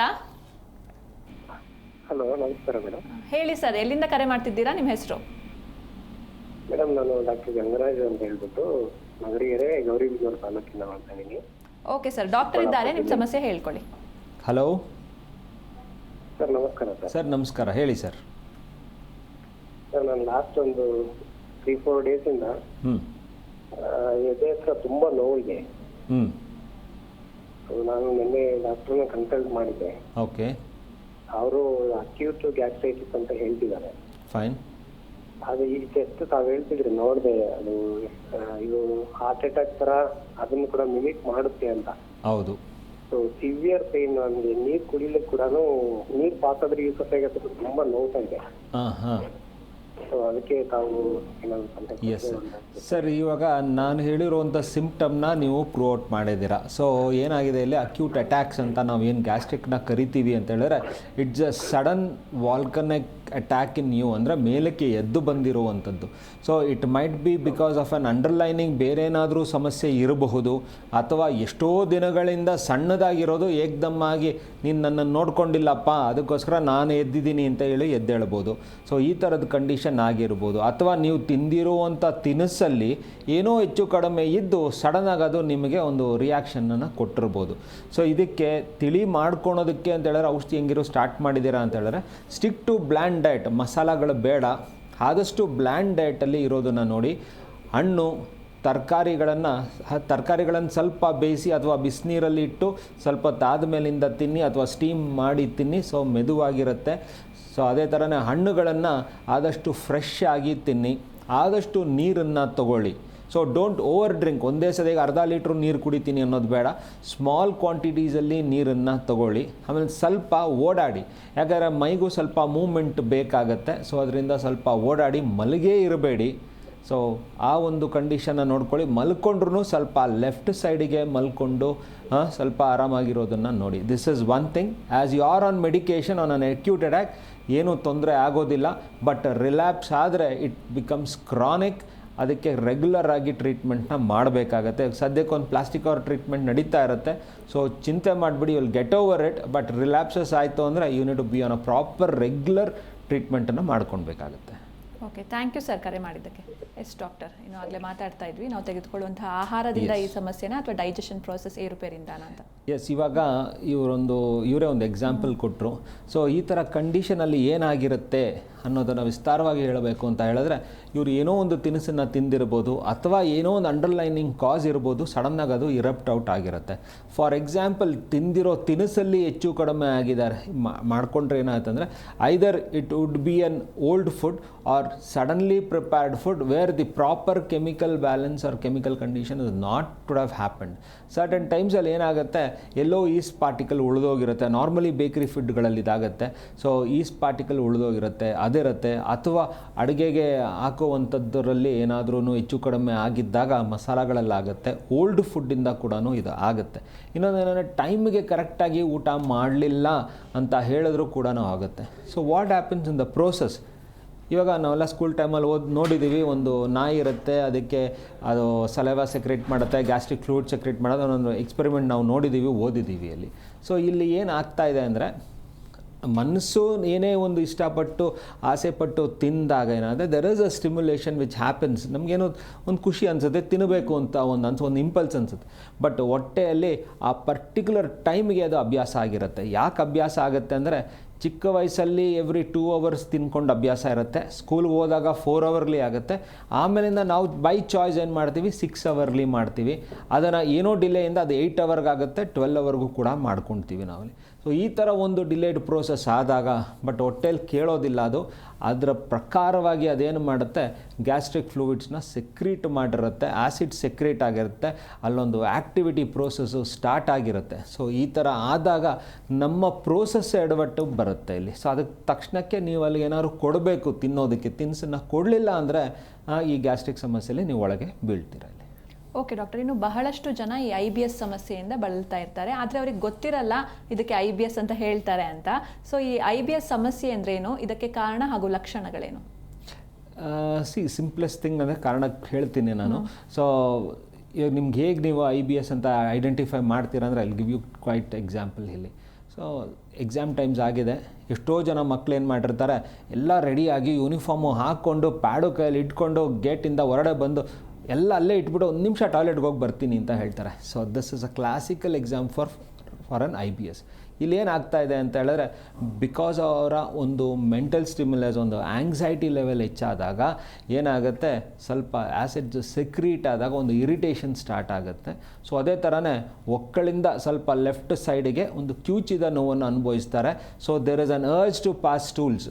ಸೊ ಈ ಥರ ಒಂದು ಕಂಡೀಷನ್ ಬಂದಾಗ ನಾವು ಇದನ್ನು ಇರಿಟೇಬಲ್ ಬವಲ್ ಸಿಂಡ್ರೋಮ್ ಅಂತ ಕರಿತೀವಿ. ಯಾಕಂದರೆ ಆ ಬವಲ್ಸ್ನ ಏನೋ ಒಂದು ಕಂಡೀಷನ್ ಇರಿಟೇಟ್ ಮಾಡ್ತಾ ಇದೆ. Either it is the food substance or the acids or any secretion secreted or your anxiety which is putting you on anything ಇರ್ಬೋದು, ಗೆಟ್ಸ್ ಟ್ರಿಗರ್ಡ್ ಅಪ್. ಒಂದು ಕ್ಯೂಚಿದ ನೋವು ಬರುತ್ತೆ, ನಿಮ್ಗೊಂದು ಅರ್ಜ್ ಟು ಪಾಸ್ ಟೂಲ್ಸ್ ಬರುತ್ತೆ, ನೀವೇನು ಮಾಡ್ತೀರಾ, ಟಾಯ್ಲೆಟ್ಗೆ ಓಡೋಗ್ತೀರಾ. So this also seen in people. ತಿಂಡಿ ತಿಂತಾ ಇರ್ತಾರೆ, ರೈಟ್ ಟೈಮಲ್ಲಿ ಎದ್ದು ಟಾಯ್ಲೆಟ್ಗೆ ಹೋಗ್ತಾರೆ. They are not avoiding something, ಅರ್ಥ ಆಗಿದೆ ಅಂತ ಅಂದ್ಕೊಳ್ತೀರಿ. ಅಲ್ಲೇನೆಂದರೆ ಅವರ ಒಂದು ಬಾಡಿ ಕಂಡೀಷನ್ಲಿ they have to visit the toilet, because ಅವರು ಬಿಸಿ ತಿಂದ ತಕ್ಷಣ there is a movement in the intestine which happens and which drags on them to the visit to the toilet. So this are the classical examples. ಏನಾಗ್ತಾ ಇದೆ ಇಲ್ಲಿ? So ಹೊಟ್ಟೆಲಿ ಏನು ನಡೀತಾ ಇದೆ ಅಂದರೆ, ನೀವೇನೇ ತಿಂದಿರೋ ತಿನಿಸು ತಿಂದಾಗ ಏನಾಗುತ್ತೆ, ಅದು ಪುಷಪ್ ಆದಾಗ, ಪೈಲಪ್ ಆದಾಗ, ಇವರಲ್ಲಿ ಡಿಲೇಡ್ ಬವಲ್ಸ್ ಇದ್ದಾಗ, ಅಥವಾ there is a slow process ಇದ್ದಾಗ, ಅಥವಾ ಲೇಝಿ ಅಬ್ಡಮನ್ಗಳಿದ್ದಾಗ, ಇವರಲ್ಲಿ ಏನಾಗುತ್ತೆ, ಲಾರ್ಜ್ ಇಂಟೆಸ್ಟೈನಲ್ಲಿ ಕೂತಿರುವಂಥದ್ದು ಮೂಮೆಂಟ್ ಆಗುತ್ತೆ. ಸೊ ಆ ಥರದ್ದಾದಾಗ there is a little quantity of stool they pass. So ನೋವು ಬರುತ್ತೆ, ಸ್ಟ್ರೈನ್ ಆಗುತ್ತೆ, ಲಿಟಲ್ ಕ್ವಾಂಟಿಟಿ ಪಾಸ್ ಆಗ್ತಾರೆ. ಒಬ್ಬೊಬ್ಬರಲ್ಲಿ ಲಾಸ್ಟ್ ಪಾರ್ಟ್ ಆಫ್ ದ ಇಂಟೆಸ್ಟೈನಲ್ಲಿ ಕೊಲೋನಲ್ಲಿ ಇರಿಟೇಷನ್ಸ್ ಇದ್ದಾಗ, ಅಲ್ಲೇನಾದ್ರೂ ಅಲ್ಸರ್ಸು ಅಥವಾ ಇರೋಷನ್ಸ್ ಆದಾಗ, ಅಲ್ಲಿರೋ ಮ್ಯೂಕಸ್ ಲೈನ್ ಏನಾದರೂ ಡ್ಯಾಮೇಜ್ ಆದಾಗ ಏನಾಗುತ್ತೆ, ಅವರಲ್ಲೊಂದು ಉರಿ ಬಂದಾಗ ಏನಾಗುತ್ತೆ, there is an urge. Because ಯಾಕಂದರೆ ಉರಿ ಅನ್ನೋ ಸಿಂಪ್ಟಮ್ ಬಂತು ಅಂದರೆ ದ ರೆಕ್ಟಮ್ ಇಂದ ಕೆಳಗಡೆ ಏನೆಲ್ಲಲ್ಲಿ ಸ್ಲಿಪ್ ಆದಾಗ ಏನಾಗುತ್ತೆ, there is an irritation, they have to run to the toilet. ಈ ಥರ ಆಗುತ್ತೆ. ಸಿವಿಯರ್ ಕಾನ್ಸ್ಟಿಪೇಷನಲ್ಲಿ ಅನುಭವಿಸ್ತಾ ಇದ್ದವರಲ್ಲಿ ಸಡನ್ನಾಗಿ ಏನೋ ಒಂದು ಸ್ಟಿಮ್ಯುಲಸ್ ಎಲ್ಲ ಅರ್ಜ್ ಆದಾಗ they feel that they have to go. So these are all internally damaged ಕಂಡೀಷನ್ಸಲ್ಲಿ ಇದ್ದಾಗ ಏನಾಗುತ್ತೆ, ಕಾನ್ಸ್ಟಿಪೇಟೆಡ್ ಕಂಡೀಷನ್ಸ್ ಬರುತ್ತೆ. So IBS we divide it into I B S D ಅಂತ ಹೇಳಿದ್ರೆ ಇರಿಟೇಬಲ್ ಬವಲ್ಸ್ ಡಯೇರಿಯಾ ಆಗುತ್ತೆ, ಹೋದಾಗ ಲೂಸ್ ಮೋಷನ್ ಆಗುವಂಥದ್ದಿದೆ. ಐ ಬಿ ಎಸ್ ಸಿ ಅಂದರೆ ಕಾನ್ಸ್ಟಿಪೇಷನ್ ಆಗುತ್ತೆ, ಸ್ಟೂಲ್ಸ್ ಬರೋದಿಲ್ಲ, ಅಲ್ಲಿ ಸ್ಟ್ರೈನ್ ಆಗುತ್ತೆ, ಆಮ್ ಬರ್ಬೋದು, ರಕ್ತ ಕೂಡ ಬರ್ಬೋದು. ಇನ್ನೊಬ್ಬರಲ್ಲಿ ಮಿಕ್ಸೆಡ್ ಟೈಪ್, ಒಂದ್ಸತಿ ಲೂಸ್ ಮೋಷನ್ ಬರ್ಬೋದು ಅಥವಾ ಒಬ್ಬೊಬ್ಬರಲ್ಲಿ ಕಾನ್ಸ್ಟಿಪೇಟಿವ್ ಆಗ್ಬೋದು. ಇದೊಂದು ಮಿಕ್ಸೆಡ್ ಟೈಪ್ ಇದೆ. ಸೊ ಐ ಬಿ ಎಸ್ನ ನಾವು 3 ಥರವಾಗಿ ಡಿವೈಡ್ ಮಾಡ್ತೀವಿ ಇಲ್ಲಿ. And the main symptom is left side of the ಅಬ್ಡಮನಲ್ಲಿ, ಒಕ್ಕಲಿಂದ ಸ್ವಲ್ಪ ಲೆಫ್ಟ್ ಸೈಡಲ್ಲಿ ಕ್ಯೂಚಿದ ನೋವನ್ನು ನೀವು ಅನುಭವಿಸ್ತೀರಾ. And there is an immediate urge to pass stools ಅಂತ ಹೇಳ್ತೀವಿ ಇಲ್ಲಿ. ಓಕೆ ಡಾಕ್ಟರ್, ಈ ಬಗ್ಗೆ ಸಾಕಷ್ಟು ಮಾತಾಡೋಣ. ಎಸ್, ಐ ಬಿ ಎಸ್ ಸಮಸ್ಯೆಯ ಲಕ್ಷಣಗಳ ಬಗ್ಗೆ ತಿಳಿದುಕೊಂಡ್ವಿ. ಎಸ್ ಡಾಕ್ಟರ್, ಇನ್ನು ಬಹಳಷ್ಟು ಜನ ಈ ಗ್ಯಾಸ್ಟ್ರಿಕ್ ಸಮಸ್ಯೆ ಇದೆ ಅಂತ ಅಂದರೆ ನೆಗ್ಲೆಕ್ಟ್ ಮಾಡಿಬಿಡ್ತಾರೆ. ಸುಮ್ಮನೆ ಒಂದು ಮೆಡಿಕಲ್ ಶಾಪ್ಗೆ ಹೋಗಿ ಒಂದು ಟ್ಯಾಬ್ಲೆಟ್ ತಗೊಳ್ತಾರೆ. ಸೊ ಇದರಿಂದ ಈ ಥರ ನೆಗ್ಲೆಕ್ಟ್ ಮಾಡೋದ್ರಿಂದ, ಅಂದರೆ ಸರಿಯಾದ ಸಮಯಕ್ಕೆ ಟ್ರೀಟ್ಮೆಂಟ್ನ ತಗೊಳ್ದಲೇ ಇರೋದ್ರಿಂದ ಏನೆಲ್ಲ ಕಾಂಪ್ಲಿಕೇಶನ್ಸ್ ಆಗ್ಬೋದು ಅಂತ? ಇವಾಗ ಮೊದಲನೇದಾಗಿ ಹೇಳಬೇಕು ಅಂತ ಹೇಳಿದ್ರೆ, ಈ ಮೆಡಿಕಲ್ ಸ್ಟೋರ್ಗೆ ಹೋಗಿ ಪಾಪ ಆತನ ತಲೆಯನ್ನು ತಿಂದು ಮೆಡಿಸನ್ ತೊಗೊಳೋದೇ ತಪ್ಪು ಅಂತ ನಾನು ಹೇಳ್ತೀನಿ. So there are certain over the counter drugs ಇಲ್ಲ ಅಂತ ಹೇಳಿಲ್ಲ, but when you know that those things are helping you, they can avoid you from getting in any complications. ಇದಕ್ಕೋಸ್ಕರ ಓವರ್ ದ ಕೌಂಟರ್ ಡ್ರಗ್ಸನ್ನು ಸ್ವಲ್ಪ ಇರೋದು ಅಲ್ಲಿ. ಸೊ ಇಲ್ಲಿ ಏನಾಗ್ತಾ ಇದೆ, ಆ ವ್ಯಕ್ತಿ ಈ ಥರ ಯಾಕೆ ಮಾಡ್ತಾ ಇದ್ದಾರೆ ಅನ್ನೋದನ್ನು ಮೊದಲನೇ ತಿಳ್ಕೊಳ್ಳೋಣ, ಆಮೇಲಿಂದ ಅದರ ಕಾಂಪ್ಲಿಕೇಶನ್ಸು ತಿಳ್ಕೊಳ್ಳೋಣ. So there is an sudden thing of gastric complaint ಆಗಿದೆ, ಗ್ಯಾಸ್ಟ್ರಿಕ್ ಇರಿಟೇಷನ್ಸ್ ಆಗಿದೆ, ಅಥವಾ ಇವರಿಗೆ ಗೊತ್ತು ದಟ್ ಗ್ಯಾಸ್ಟ್ರಿಕ್ ಆಗುತ್ತೆ ನನಗೆ ಅಂತೇಳಿ ಒಂದು ಇಂಪಲ್ಸಿವ್ ಇದು ಇರುತ್ತೆ. ಸೊ ಹೆಬಿಚುವಲ್ ಆಗಿ ಇವರು ಇರ್ತಾರೆ, ಸ್ವಲ್ಪ ಜನ ಹೋಗ್ಬಿಟ್ಟು ಬೆಳಗ್ಗೆ ಎದ್ಬಿಟ್ಟು ಒಂದು ಗ್ಯಾಸ್ಟ್ರಿಕ್ ತಿನ್ಬಿಡೋಣಪ್ಪ, ದಿನವೆಲ್ಲ ಆರಾಮಾಗಿರೋಣ. So it is just you are just swallowing an dustbin bag ಅಂತ ಹೇಳ್ಬೋದು. ಒಂದು ತೂತಾಗಿರೋ ಡಸ್ಟ್ಬಿನ್ ಬ್ಯಾಗ್ನ ನೀವು ನುಂಗ್ತಾ ಇದ್ದೀರಾ ಅಂತ ಅರ್ಥ ಇಲ್ಲಿ. ಯಾಕಂದರೆ ಅದೇನಾಗುತ್ತೆ, ಒಂದು ಕೋಟಿಂಗ್ ಕೊಟ್ಟುಬಿಡುತ್ತೆ ಆ್ಯಂಡ್ ಗ್ರ್ಯಾಜುವಲಾಗಿ your health is going to deteriorate. So ಭಯಪಡಿಸ್ತಾ ಇದ್ದೀನಿ ಅಂತ ಅಂದ್ಕೊಳ್ತಾ ಇದ್ದೀರಾ ಅಂದರೆ ನಿಜ, ಯಾಕಂದರೆ ನಿಮ್ಮ ಹೆಲ್ತು ನೀವೇ ಡಿಟ್ಯೂರೇಷನ್ ಮಾಡ್ತೀರಾ ಇಲ್ಲಿ. So this is one complication where you are leading. So ಇಲ್ಲಿ ಏನಾಗುತ್ತೆ ಅಂದರೆ, ನೀವು ತಟ್ಟನೆ ಹೋಗ್ತೀರಾ, ಏನೋ ಎದೆ ಉರಿತಾ ಇದೆ, ಏನೋ ಆಗ್ತಾ ಇದೆ, ನನಗೆ ಹಿಂಗೆ ಆಗುತ್ತೆ, ಒಂದು ಆ್ಯಂಟಿಸಿಪೇಷನ್ ಲೆವೆಲಲ್ಲಿ ಹೋಗ್ಬಿಟ್ಟು ಮೆಡಿಕಲ್ ಸ್ಟೋರಲ್ಲಿ ಒಂದು ಮೆಡಿಸನ್ ತೊಗೊಳ್ತೀರಾ. ಸೊ ಗ್ರ್ಯಾಜುವಲಾಗಿ ಏನಾಗುತ್ತೆ, your symptoms are been just controlled or reduced, it might relapses with greater things. Simple ಗ್ಯಾಸ್ಟ್ರಿಕ್ನ ನೀವು ಗರ್ಡ್ ಅನ್ನೋದಕ್ಕೆ ತರೋದಕ್ಕೆ ಇದೊಂದು ರೀಸನ್ನು. ಸೊ ಗರ್ಡ್ ಅಂದರೆ ಈಸೋಫೆಗಲ್ ರಿಫ್ಲೆಕ್ಸ್ ಡಿಸಾರ್ಡರ್ ಆಗುವಂಥದ್ದಕ್ಕೆ ನೀವು ರೆಗ್ಯುಲರಾಗಿ ಮೆಡಿಕಲ್ ಸ್ಟೋರ್ ಕನ್ಸಲ್ಟೇಷನ್ ನೀವಾಗೇ ಡಾಕ್ಟರ್ ಆಗಿರೋದು ನೀವು ಮಾಡ್ಕೊಳೋದು. ಸೊ ಐ ಬಿ ಎಸ್ ಆಗೋದಕ್ಕೂ ಎಷ್ಟೋ ಜನರಲ್ಲಿ ಇದೇ ಕಾರಣ ಆಗುತ್ತೆ. So I am telling you the complication ಹೇಗಾಗುತ್ತೆ ಅಂತ. ಇಲ್ಲಿ ಏನಾಗ್ತಾ ಇದೆ ಅಂದರೆ, ಇವತ್ತು ನೀವು ಒಂದು ಟ್ಯಾಬ್ಲೆಟ್ ತೊಗೊಳ್ತೀರಾ, ಸ್ವಲ್ಪ ದಿನ ಆದ ನಂತರ that doesn't help you because it is not your condition there. So ಆ tablet is not gone to help you there. So ಅದರಿಂದ ಏನಾಯಿತು, ನೀವು ಮತ್ತೊಂದು ತಲೆ ತಿಂತೀರ, ಮತ್ತೊಂದು ಟ್ಯಾಬ್ಲೆಟ್ ತಿಂತೀರ, ಅವರು ಬೇರೆ ಏನೋ ಅರ್ಥ ಆಗಿರೋದು ಅವ್ರು ನಿಮಗೆ ಕೊಡ್ತಾರೆ. This is how your health starts deteriorating. So ಆದಷ್ಟು ಈ ಮೆಡಿಕಲ್ ಸ್ಟೋರ್ ಡಿಪೆಂಡೆನ್ಸಿನ ಬಿಡಿ. ಕಂಡೀಷನಲ್ಲಿ ನಿಮಗೆ ಗ್ಯಾಸ್ಟ್ರಿಕ್ಕೋ ಎಸಿಡಿಟಿನೋ ಏನೋ ಆದರೆ ಜಸ್ಟ್ ಮೀಟ್ ದಿ ಡಾಕ್ಟರ್. ಎಷ್ಟೋ ವರ್ಷಗಳಿಂದ ನೀವು ತಿಂದಿದ್ದೀರಾ, ಎಲ್ಲ ಮಾಡಿರ, ಅವಾಗ ಇಲ್ಲದೆ ಇರೋ ಸಮಸ್ಯೆ ಇವಾಗ ಬರ್ತಾ ಇದೆ ಅಂದರೆ you should understand there is something wrong, ಎಲ್ಲೋ ಏನೋ ತಪ್ಪಾಗಿದೆ ಅಂತ ನೀವು ತಿಳ್ಕೊಳ್ಬೇಕಾಗತ್ತೆ. ಅದನ್ನು ಅರ್ಥ ಮಾಡ್ಕೊಂಡು ಡಾಕ್ಟ್ರನ್ನ ವಿಸಿಟ್ ಮಾಡಿಕೊಂಡು ಟ್ರೀಟ್ಮೆಂಟ್ ಮಾಡ್ಕೊಳೋದು ಒಳ್ಳೆಯದು ಇಲ್ಲಿ. ಓಕೆ ಡಾಕ್ಟರ್, ಒಬ್ಬರು ಕಾಲರ್ ಇದ್ದಾರೆ, ಮಾತಾಡೋಣ. ನಮಸ್ತೆ. ನಮಸ್ತೆ ಮೇಡಮ್. ನಮಸ್ತೆ ಸರ್, ಎಲ್ಲಿಂದ ಕರೆ ಮಾಡ್ತಿದ್ದೀರಾ, ನಿಮ್ಮ ಹೆಸರು? ಮೂಡಿಗೆರೆಯಿಂದ ಪ್ರವೀಣ್ ಅಂತ ಮೇಡಮ್. ಓಕೆ ಡಾಕ್ಟರ್ ಇದ್ದಾರೆ, ಮಾತಾಡಿ. ಹಲೋ ಸರ್, ಹೇಳಿ ಸರ್. ನಮಸ್ತೆ ಮಂಜುನಾಥ್ ಸರ್. ನಮಸ್ತೆ. ನಮಸ್ತೆ ಸರ್, ಹೇಳಿ ಸರ್. ಸರ್, ಕಾರ್ಯಕ್ರಮ ನೋಡ್ತಾ ಇದ್ದೆ, ಕಾಲ್ ಮಾಡಿದೆ. ಎಸ್ ಸರ್, ಹೇಳಿ ಸರ್. ಒಂದು 4-5 ವರ್ಷದಿಂದ ನನಗಿದೆ ಖಾರ ಮತ್ತೆ ಮಸಾಲೆ ಐಟಮ್ ತಿಂದ ತಕ್ಷಣನೇ ಮತ್ತೆ ಹೊಟ್ಟೆ ಊದೋದು ಸರ್, ಹೊಟ್ಟೆ ಉಬ್ರ ಬರುತ್ತೆ. ಓಕೆ, ಉಬ್ರ ಬರುತ್ತೆ. ಆಮೇಲೆ ಅದು ಡ್ರಿಂಕ್ಸ್ ಏನಾದ್ರು ಮಾಡಿದ್ರೆ, ಡ್ರಿಂಕ್ಸ್ ಮಾಡ್ತಾ ಇದ್ದಿಲ್ಲ ಅಂತಿಲ್ಲ, ಅಂದ್ರೆ ಜಾಸ್ತಿ ಏನಿಲ್ಲ, ಒಂದು ರೇರು ಪಾರ್ಟಿ ಫಂಕ್ಷನ್ ಹೋದಾಗ ಮಾಡ್ತಾ ಇದ್ದೆ. ಉಡಿದ ತಕ್ಷಣ ಹೊಟ್ಟೆ ಬೆಂಕಿ ಬಿದ್ದಂಗ ಆಗುತ್ತೆ ಸರ್ ಹೊಟ್ಟೆಲಿ. ಓಕೆ ಸರ್, ಇವಾಗ ಇಲ್ಲಿ ನೀವು ಪಾರ್ಟಿ ಮಾಡ್ತಾ ಇದ್ರಿ, ಏನೋ ಕನ್ಸಂಪ್ಷನ್ ಮಾಡಿದಾಗ ಬೆಂಕಿ ಬಿದ್ದಂಗೆ ಆಗ್ತಾ ಇದೆ ಅನ್ನೋದಕ್ಕೆ ಅರ್ಥ ಏನು ಅಂತ ಹೇಳಿದ್ರೆ, ಸೊ ನಿಮ್ಮ ಲೈನಿಂಗ್ ಏನಿದೆ ಅದು ಅಲ್ಲಲ್ಲಿ ಬ್ರೇಕಪ್ ಆಗಿದೆ. ಅಂದರೆ ನಮ್ಮ ರೋಡ್ಗಳು ಹೇಗೆ ತೂತಾಗಿದೆ, ಪಾಟ್ಹೋಲ್ಗಳಾಗಿದೆ, ಅದೇ ಥರನೇ ನಮ್ಮ ಗ್ಯಾಸ್ಟ್ರಿಕ್ ಲೈನಿಂಗ್ಗಳಲ್ಲಿ ಇರುವಂಥದ್ದು ನಾರ್ಮಲ್ ಫ್ಲೋರಾಫೋನ್ ಏನಾಗಿದೆ ಡ್ಯಾಮೇಜ್ ಆಗಿದೆ ಅಂತ ಅರ್ಥ. ಸೆಕೆಂಡ್ ಥಿಂಗ್, ನೀವು ತೊಗೊಳ್ತಾ ಇರೋ ಸಬ್ಸ್ಟೆನ್ಸ್ ನಿಮಗೆ ಸೂಟಬಲ್ ಆರ್ ನಾನ್ ಸೂಟಬಲ್ ಅನ್ನೋದನ್ನು ಅಲ್ಲಿ ಅರ್ಥ ಹೇಳ್ತಾ ಇದೆ ಅಲ್ಲಿ. ಸೆಕೆಂಡ್ ಥಿಂಗ್, ನೀವು ಮಸಾಲ ತೊಗೊಂಡ್ರೆ ಹೊಟ್ಟೆ ಉಬ್ರ ಬರುತ್ತೆ, ಅಥವಾ ಖಾರ ತಿಂದರೆ ನಿಮಗೆ ಡಿಸ್ಕಂಫರ್ಟ್ ಆಗ್ತಾ ಇದೆ ಅಂತ ಹೇಳಿದ್ರೆ, ಐದರ್ ಏನು ತಿಂತಾ ಇದ್ದೀರಾ ಅದು ಎಲ್ಲೋ ಹೆಚ್ಚು ಕಡಿಮೆ ಆಗ್ತಾ ಇರ್ಬೋದು ಒಂದು, ಇನ್ನೊಂದೇನಾದರೆ ಟೈಮ್ ಎಲ್ಲೋ ಹೆಚ್ಚು ಕಡಿಮೆ ಆಗ್ತಾ ಇರ್ಬೋದು. ಎರಡನೇದು, ಸರ್ ನಾನು ಮೊದಲೆಲ್ಲ ಏನು ತಿಂದ್ರೂ ಕರಗಿಸ್ತಾ ಇದ್ದೆ, ಈ ನಡುವೆ ಆಗ್ತಾ ಇಲ್ಲ ಅಂತ ಹೇಳಿದ್ರೆ ಅರ್ಥ ಮಾಡ್ಕೊಳ್ಳಿ, ಇಷ್ಟೆಲ್ಲ ಎಕ್ಸ್ಪೆರಿಮೆಂಟ್ ಮಾಡಿದ್ದಾಗ ನಿಮ್ಮ ಹೊಟ್ಟೆ ಕೈ ಕೊಡೋದಕ್ಕೆ ಸ್ಟಾರ್ಟ್ ಆಗಿದೆ. ಯು ನೀಡ್ ಮೆಡಿಕೇಷನ್ಸ್ ಹಿಯರ್ ಅಂತ ಅರ್ಥ. ಸೊ ಆದಷ್ಟು ಬೇಗ ಚಿಕಿತ್ಸೆಗೆ ಒಳಗಾಗೋದು ಒಳ್ಳೆಯದು. ಎಸ್, ಥ್ಯಾಂಕ್ ಯು ಪ್ರವೀಣ್ ಅವರೇ ಕರೆ ಮಾಡಿದ್ದಕ್ಕೆ. ಎಸ್ ಡಾಕ್ಟರ್, ಇನ್ನು ಬೇರೆ ಆರೋಗ್ಯ ಸಮಸ್ಯೆ ಇರುವವರು ಟ್ಯಾಬ್ಲೆಟ್ಸ್ ತಗೊಳ್ತಾ ಇರ್ತಾರೆ. ಸೊ ಈ ಟ್ಯಾಬ್ಲೆಟ್ಸ್ ತಗೊಳ್ಳೋದ್ರಿಂದನೂ ಗ್ಯಾಸ್ಟ್ರಿಕ್ ಉಂಟಾಗುತ್ತಾ ಹೇಗೆ ಅಂತ? ಇವಾಗ ನಾರ್ಮಲಿ ಮೋಸ್ಟ್ ಆಫ್ ದ ಪ್ರಿಸ್ಕ್ರಿಪ್ಷನ್ಸಲ್ಲಿ first thing is a medicine for gastric and there are other medications been given. So ಇಲ್ಲಿ ಏನು ಅರ್ಥ ಆಗ್ತಾ ಇದೆ ಅಂದರೆ, ಆಗುತ್ತೆ ಅನ್ನೋದನ್ನು ಖಚಿತವಾಗಿ ಹೇಳ್ದಂಗಿದೆ. ಹೌದು, ಎಷ್ಟೋ ಮೆಡಿಕೇಷನ್ಸ್ಗಳಲ್ಲಿ ಯಾಕಂದರೆ there is a reaction that is most of it is a chemical. ಯಾವುದೇ ಆಗಿ ಸಬ್ಸ್ಟೆನ್ಸಸ್ ಆಗಿದ್ರೂ ಕೂಡ ಮನೆ ಮದ್ದಲ್ಲೂ ಕೂಡ ಹೆಚ್ಚು ಕಡಿಮೆ ಆಗುತ್ತೆ. ಇವಾಗ ಒಬ್ಬೊಬ್ಬರಿಗೆ ಕಾಳು ಮೆಣಸು ಕೊಟ್ಟಿರ್ತಾರೆ, ಅವ್ರಿಗೆ ಅದು ಸೂಟ್ ಆಗೋದಿಲ್ಲ, ಅದು ಹೆಚ್ಚಿಗಾಗುತ್ತೆ. ಅಂದರೆ ಕಾಳು ಮೆಣಸು ಅಂದರೆ ಪೆಪ್ಪರ್, ಅದು ಅವ್ರಿಗೆ ಹೆಚ್ಚು ಕಡಿಮೆ ಆಗುತ್ತೆ.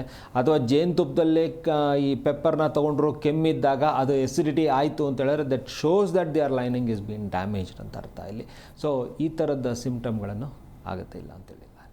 ಓಕೆ ಡಾಕ್ಟರ್, ಇನ್ನು ಈ ಸಮಸ್ಯೆ ಇರುವವರು ಯಾವ ರೀತಿಯಾದಂಥ ಆಹಾರ ಪದ್ಧತಿಯನ್ನು ಫಾಲೋ ಮಾಡಬೇಕು ಅಂತ? ಇವಾಗ ಈ ಥರ ಸಮಸ್ಯೆ ಗ್ಯಾಸ್ಟ್ರಿಕ್ ಪ್ರಾಬ್ಲಮ್ಗಳಲ್ಲಿ ಇರೋರಂಥವ್ರು ಫಸ್ಟ್ ಕೆಲಸ ಏನು ಮಾಡಬೇಕು ಅಂತ ಹೇಳಿದ್ರೆ, ಬೆಳಗ್ಗೆ ಎದ್ದು ನೀವು ಫ್ರೆಶ್ ಅಪ್ ಎಲ್ಲ ಆದ ನಂತರ ಅಟ್ಲೀಸ್ಟ್ ಒಂದು 200 to 300 ml of warm water ಕುಡೀರಿ.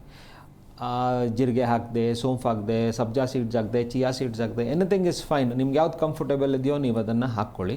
ಸೊ ವಾರ್ಮ್ ವಾಟರ್ನ ಕುಡೀರಿ. ತುಂಬ ಬಿಸಿ ಆಗಲಿ, ಕೋಲ್ಡ್ ವಾಟರ್ ಬೇಡ. ಒಂದು ವಾರ್ಮ್ ವಾಟರ್ನ ಕುಡಿಯೋದನ್ನು ಅಭ್ಯಾಸ ಮಾಡ್ಕೊಳ್ಳಿ. ಅದಾದ ನಂತರ ನೀವೇನೇ ಬ್ರಿವರೇಜನ್ನು ತೊಗೊಳ್ಬೋದು ಅಥವಾ ಡೈರೆಕ್ಟಾಗಿ ತಿಂಡಿನೂ ತಿನ್ಬೋದು. ದಿ ಐಡಿಯಾ ಹಿಯರ್ ಇಸ್, ನೀವು ಎದ್ದು 2.5 ಗಂಟೆಯ ಕಾಲದ ಒಳಗಡೆ ನೀವು ಏನಾದ್ರೂ ತಿನಿಸನ್ನು ನಿಮ್ಮ ಹೊಟ್ಟೆಗೆ ಕೊಡಬೇಕು. ಯಾಕೆ ಅಂತ ಹೇಳಿದ್ರೆ, ಇಟ್ಸ್ ಕಾಲ್ಡ್ ಎಸ್ ಬ್ರೇಕ್ಫಾಸ್ಟ್.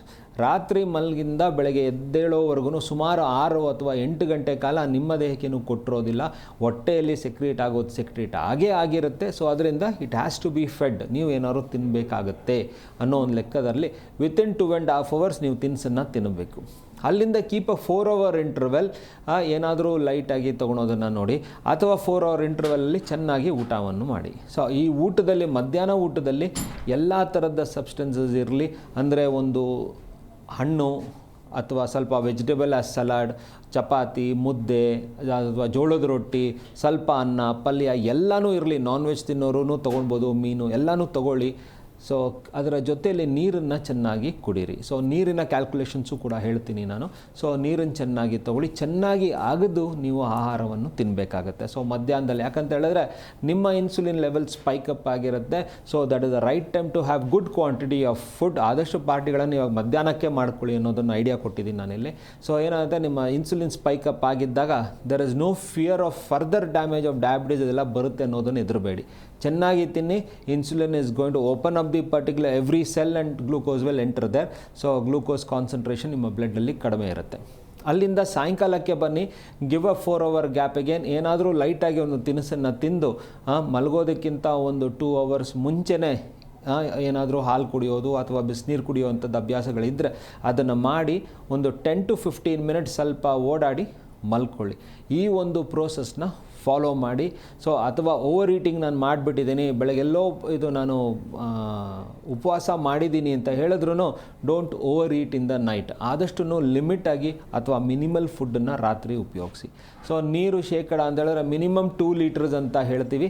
3 ಲೀಟ್ರ್ವರೆಗೂ ಪ್ರಯತ್ನ ಪಡಿ. ಆ್ಯಂಡ್ ಸಮ್ಮರು ಮತ್ತು ಟೆಂಪ್ರೇಚರ್ ಜಾಸ್ತಿ ಇದ್ದಾಗ 4 to 5 liters you can take. But don't gulp. ಒಂದೇ ಸತಿ 1 ಲೀಟ್ರ್ ನೀರನ್ನು ಕುಡಿಬೇಡಿ. ಒಂದು ಚರಿಗೆ ಅಂತ ಹೇಳಿದ್ರೆ 350 ml ಇಂದ 500 ml. ಯಾಕೆ ಅಂತೇಳಿ ನಮ್ಮ ಕಿಡ್ನಿ ಕೆಪಾಸಿಟಿ ಒಂದು ಸತಿ ಫಿಲ್ಟರ್ ಮಾಡೋದಕ್ಕಿರೋದೇ 500 ml. ಸೊ ಅದರಿಂದ ಆ ಚರಿಗೆ ಕ್ವಾಂಟಿಟಿ ನೋಡೋದಿದ್ರೆ ಅದನ್ನು ಫಾಲೋ ಮಾಡಿ. ಅಥವಾ ಕಪ್ ಸಿಸ್ಟಮಲ್ಲಿ ಅಂದರೆ 300 to 350 is fine per time ಅಂತ ಅರ್ಥ ಇಲ್ಲಿ. ಓಕೆ ಡಾಕ್ಟರ್, ಇನ್ನು ಈ ಗ್ಯಾಸ್ಟ್ರೈಟಿಸ್ ಮತ್ತು IBS ಸಮಸ್ಯೆಗೆ ಹೋಮಿಯೋಪತಿನಲ್ಲಿ ಯಾವ ರೀತಿಯಾದಂಥ ಟ್ರೀಟ್ಮೆಂಟ್ ಸಿಗುತ್ತೆ ಅಂತ? ಇವಾಗ ಗ್ಯಾಸ್ಟ್ರಿಕ್ ಆ್ಯಂಡ್ IBS ಕಂಡೀಷನ್ಸಲ್ಲಿ ನಮ್ಮ ಹತ್ರ ಪೇಷಂಟ್ ನಾರ್ಮಲ್ ಆಗಿ ಇವಾಗ ಅಕ್ಯೂಟಲ್ಲಿ ಬರ್ತಾ ಇದ್ದಾರೆ. ತಕ್ಷಣಕ್ಕೆ ಬಂದು ನಾನು ನನ್ನ ಹೆಲ್ತನ್ನು ಕಾಪಾಡ್ಕೊಬೇಕು ಅನ್ನೋದು ಬಂದಿದೆ, ಭಯ ಬಂದಿದೆ ಸಿನ್ಸ್ ಕೋವಿಡ್. ಸೊ ಇಮ್ಯುನಿಟಿನ ಚೆನ್ನಾಗಿ ಸ್ಟ್ರೆಂತ್ ಅಪ್ ಮಾಡ್ಕೊಬೇಕು ಅನ್ನೋ ಲೆಕ್ಕಾಚಾರದಲ್ಲಿ ಬಂದಿದೆ. ಅದರ್ವೈಸ್ ನಾರ್ಮಲಿ ನಮಗೆಲ್ಲ ಕ್ರಾನಿಕ್ ಕಂಪ್ಲೇಂಟ್ಸೇ ಬರೋದು, ಆರ್ ಎಲ್ಲ ಟ್ರೀಟ್ಮೆಂಟ್ಗಳಾಗಿ ಸೋತಿರೋರೇ ನಮ್ಮ ಹತ್ರ ಬರುವಂಥದ್ದು ಇದ್ದಿದ್ದು. ಈ ನಡುವೆ everybody are coming. Thank you for that. And ಇಲ್ಲಿ ನಮ್ಮಲ್ಲಿ ಪ್ರೋಸೆಸ್ ಹೇಗಿದೆ, how will you know it ಅಥವಾ ಅಂಡರ್ಸ್ಟ್ಯಾಂಡ್ ಮಾಡೋದಕ್ಕೆ ಹೇಳ್ಕೊಡ್ತೀನಿ. ಸೊ ನೀವು ಬಂದ ತಕ್ಷಣ ನಿಮ್ಮ ಸಿಮ್ಟಮ್ಗಳನ್ನು ಗ್ಯಾದರ್ ಮಾಡ್ತೀವಿ. ನಿಮ್ಮಲ್ಲಿ ಏನಾದರೂ ರಿಪೋರ್ಟ್ಸ್ ಇವಾಗ ಸ್ಕ್ಯಾನ್ ಮಾಡಿಸಿರ್ತೀರ, ಎಂಡೋಸ್ಕೋಪಿ ಮಾಡಿಸಿರ್ತೀರ, ಅಲ್ಲೇನೋ ಸಮಸ್ಯೆಗಳು ಬಂದಿರುತ್ತೆ, ಅದನ್ನೆಲ್ಲ ಅರ್ಥ ಮಾಡಿಕೊಂಡು ಸಿಮ್ಟಮ್ಗಳನ್ನೆಲ್ಲ ಗ್ಯಾದರ್ ಮಾಡ್ತೀವಿ. Past and present medical history, ಯಾಕಂದರೆ ಇವಾಗ ನೀವು ಕ್ವಶನ್ ಒಂದು ಬಂದಿತ್ತು ಇಲ್ಲಿ, ಮೆಡಿಕೇಷನ್ಸ್ ತೊಗೊಂಡ್ರೂ ಸಮಸ್ಯೆ ಆಗುತ್ತಾ, ಅದಕ್ಕೇ ಆ ಒಂದು ಹಿಸ್ಟ್ರಿನ ನಾವು ಗ್ಯಾದರ್ ಮಾಡ್ತೀವಿ. ಅದು ತೊಗೊಳ್ತಾ ಇದ್ದೀರಾ, ಅದರಿಂದ ಸಮಸ್ಯೆಗಳು ಬಂದಿದೆಯಾ ಅಥವಾ ಅಲ್ಲೇನಾದರೂ ಏರುಪೇರುಗಳಿದೆಯಾ ಅಂತ ತಿಳ್ಕೊಳ್ತೀವಿ. So to know your background of health. ನಿಮ್ಮ ತಂದೆ ತಾಯಿಯ ಹೆಲ್ತ್ ಹಿಸ್ಟ್ರಿ ಅಂದರೆ family health history, family tree ಯಾಕೆ ಕೇಳ್ತೀವಿ ಅಂತ ಹೇಳಿದ್ರೆ ಅವರಲ್ಲಿ ಏನು ಸಮಸ್ಯೆ ಇದೆ, ನೀವು ಎಷ್ಟು ಚೆನ್ನಾಗಿ ಅದನ್ನು ಇನ್ಹೆರಿಟೆಡ್ ಮಾಡ್ಕೊಂಡಿದ್ದೀರಾ, ಇಲ್ಲಿ ಹೇಗಿದ್ದೀರಾ ಅನ್ನೋ ತಿಳ್ಕೊಳ್ತೀವಿ. ನಿಮ್ಮ ದಿನಚರಿ ಕೇಳ್ತೀವಿ, ಬೆಳಗ್ಗೆ ಎದ್ದಾಗಿಂದ ರಾತ್ರಿ ಮಲಗೋರ್ಗು ನಿಮ್ಮ ಹವ್ಯಾಸಗಳು, ಕೆಲಸ, ಕಾರ್ಯ, ಟೈಮು ಎಲ್ಲನೂ. ಊಟದ ಬಗ್ಗೆನೂ ಟೈಮಿಂಗ್ ಕೇಳ್ಕೊಳ್ತೀವಿ. ಊಟ ಏನೇನು ಥರದ್ದು ಮಾಡ್ತೀರಾ, ನಿಮಗೆ ಏನು ಇಷ್ಟ ತಿನ್ನೋದ್ರಲ್ಲಿ, ಏನು ಇಷ್ಟ ಇಲ್ಲ ತಿನ್ನೋದ್ರಲ್ಲಿ, ಏನು ಇಷ್ಟ ಇಲ್ಲದೆ ತಿನ್ನೋದು ಯಾಕೆ ನಾನು ತಿನ್ನಲ್ಲ ಅಂತ ಹೇಳ್ತಿರಲ್ಲ, ಯಾಕೆ ಅಂತ ಕ್ವಶನ್ ಕೇಳಿದೆ. ಯಾಕಂದರೆ ಅಲ್ಲಿ ಸಮಸ್ಯೆಗಳು ಹೊರಗಾಗುತ್ತೆ. ಸೊ ಅದರಿಂದ ಇವಾಗ ಮಸಾಲ ತಿಂದರೆ ಹೊಟ್ಟೆ ಉಬ್ಬರ ಬರುತ್ತೆ, ಈ ಥರ ಹೇಳ್ತೀವಿ. ಅದೇ ನಾನು ತಿನ್ನಲ್ಲ ಅಂತ ಹೇಳ್ತಾರೆ. ಫಿಶ್ ತಿಂದರೆ ನನಗೆ ಸ್ಕಿನ್ ಇರಿಟೇಷನ್ಸ್ ಆಗೋದು, ನಾನು ತಿನ್ನಲ್ಲ. So we will know what is damaging you.